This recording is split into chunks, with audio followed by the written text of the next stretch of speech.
Bahala ginagmay basta kanunay. This is from last year nga pa school supply nato. Actually, kada usa ka bata dili ni siya kompleto nga school supply. At least gamay na lay mapuno sa ginikanan ba. Labi sa panahon karon nga mahal na kayong mga palitunon, nya lisod ra ba kayo mangitag trabaho. Maglabad imong ulo, magunahuna pa kag ipakaon sa imong mga anak, sa imong pamilya. At least gamay na lang ang punanan. So, maura ni makaya sa atong bulsa, ginagmay lang, bahin-bahinon.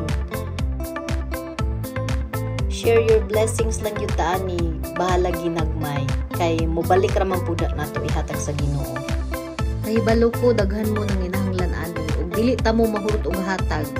Pero wa ta kahibaw ba na ara poy laing tao nga mohatag ninyo, although dili kamo tanan matagaan, at least naapod tay matabangan gamay.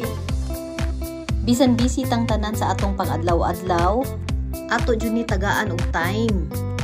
Laban alaksan lang gyud. Amping tanan kabisdak. Bye. Amping.